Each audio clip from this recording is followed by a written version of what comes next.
બનાસકાંઠા જિલ્લાના ઇતિહાસમાં પ્રથમ વખત આટલા મોટા પ્રમાણમાં બિયરનો જથ્થો ઝડપાયો.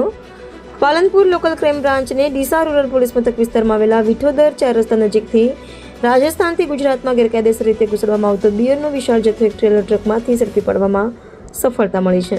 પોલીસે ટ્રેલર ટ્રકમાંથી પંજાબમાં નિર્મિત વિવિધ બ્રાન્ડની વિદેશી બિયરની કુલ 1306 પેટીઓ કબજે કરી છે, જેમાં 31,344 બિયર ટીન બોટલોનો સમાવેશ થાય છે. જપ્ત કરાયેલા બિયરની કિંમત ₹58,58,712 રાખવામાં આવી છે. ટ્રેલર ટ્રક સહિત કુલ ₹1,03,58,712 મુદ્દામાલ પોલીસે કબજે કર્યો છે.